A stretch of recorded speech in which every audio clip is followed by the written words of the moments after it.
Yo, what's going on, everybody? It's your boy Don from First Earth Media, and today it is time for this week's episode of Let's Be Real, a show where I keep it real about my stories, my experiences, and my advice to you about this freelance filmmaking business. Now, today we're going to talk about a little bit of current events. As we speak, there are protests going on around the world globally. There is a complete upheaval against anti-black racism, and I think it's beautiful. It's about goddamn time.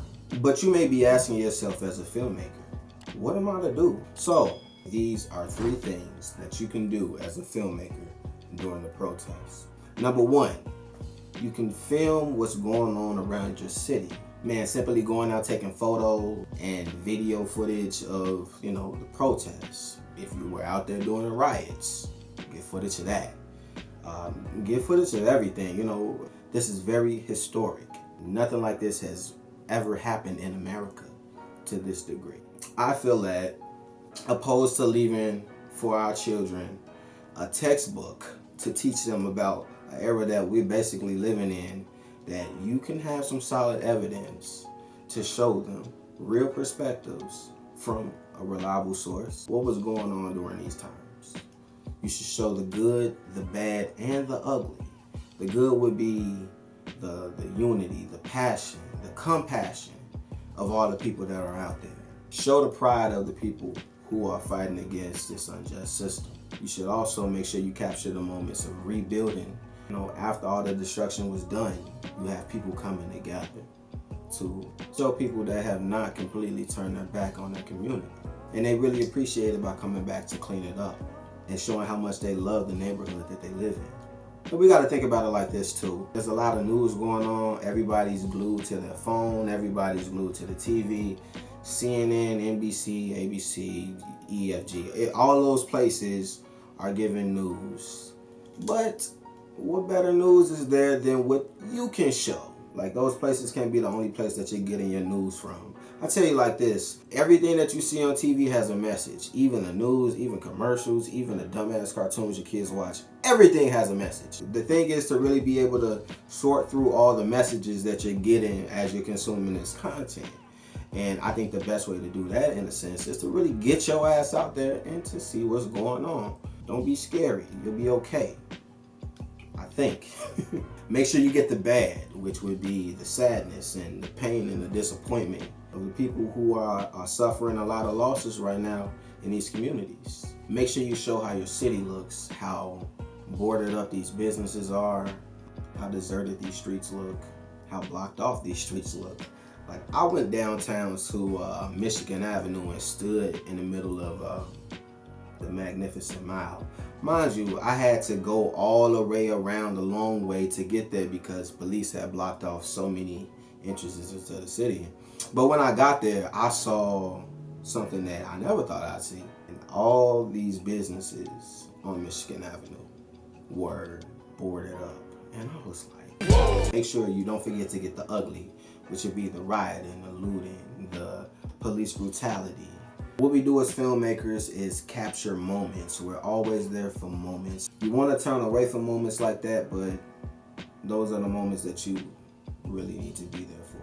Number 2, create a short film or documentary about your perspective or message that you want to give out to people. If you don't think going into the field and going to protest is really your thing, you don't have to do it. I'm not pushing you to do that. But while you've been in the house and you've been watching all these things, maybe it's something that you really want to say creatively in a way. So this is the time for you to sit down, maybe you script writers and film directors, to create something that can put out a message that can encourage people and give them hope. And option number 3, create a platform or a forum for people to talk and express themselves. You can do this with a live stream. Right now, people are taking in a lot of content and news. You're going through a roller coaster of emotions every day, every 30 minutes. It feels like something new is happening. It's overwhelming. Creating a space for people to have conversation and to vent and to talk. It really helps you out with your mental health. in these times where you've been locked down in your house, watching the world burn through your cell phone or whatever. You may even have a message that you want to tell people. You may be compelled in that moment and hop on your live. A lot of people would appreciate you in hearing what you may have to say. You may have something to say that will give somebody else a sense of calm and even direction. Even something like this is therapeutic for me. I'm able to get a lot of thoughts off my chest and help you guys out during this time. And you can always start a live through your favorite social media platform. That's Instagram, Facebook, whatever. Google Hangouts are cool. Discord is pretty cool too.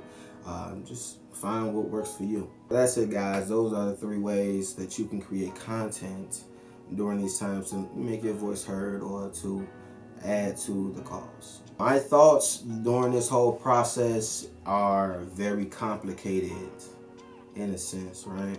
I feel like what's going on is very necessary. Despite all the ugliness, things have to get ugly in order for them to get better. I think about it like working out. You get in the gym, you get tired, you get sore. You know, sometimes you can injure yourself if you're not careful. But it's all to, in the long run, give you a greater sense of gratification. You're sacrificing a lot to change yourself in the future. I feel sorry for a lot of the businesses that got hit, especially the Black-owned businesses. But there's a such thing as business insurance. You gotta crack a couple eggs in order to create an omelet. Not saying that you deserve to have your business per se burned down, but relax. I'll say what's going on right now is very unique. I've never seen Black people vibrate on the same frequency like this in a long, ever actually. I ain't even gonna say in a long time, ever, period. So, you know, despite how ugly it looks, it's not as savage as people are portraying it. And that's where you come into place. Give them a real view of what's going on. If you don't want to put it out there, keep it for yourself, whatever. But you should definitely capture this moment. We should never have something like a Blackout Tuesday ever happen again. I feel like, personally, that's a quick way to cop out. We need to have this content out there because you're uncomfortable with seeing uncomfortable images. Well, guess what? It has to happen. Share it. Show it. That's the only way this will all change. Don't hide from it. That's my message to you. That's the little gem I'll drop right there. I've personally been out there. I've seen some protests. I've seen some riots. I've definitely been out there, did my part, and got some footage and some content, but I'm conflicted. I'm not sure if I really want to put something like that out there. I'm still debating on it. Because I felt like it was such a precious moment and I don't want to get a lot of people in trouble. But maybe I'll show it to my kids one day or my nephews and nieces and all that type of stuff. So they really get to know what had happened opposed to having a fucking 3rd grade teacher tell them, read chapter 9 on the 2020 riots. So that's all I gotta say. Make sure you guys like, comment, and share this video. You know, if you got something to say, make sure you drop it down below in the comment section. And maybe you didn't like something I said in this video. Maybe you think that there are some other ways that we can add to this list. Go ahead and let me know. I don't know everything. Also, make sure that you guys follow me on Instagram, Twitter, and TikTok at First Earth Media. Anyway, I'm up out of here, guys. I'm gonna holler at you. Peace.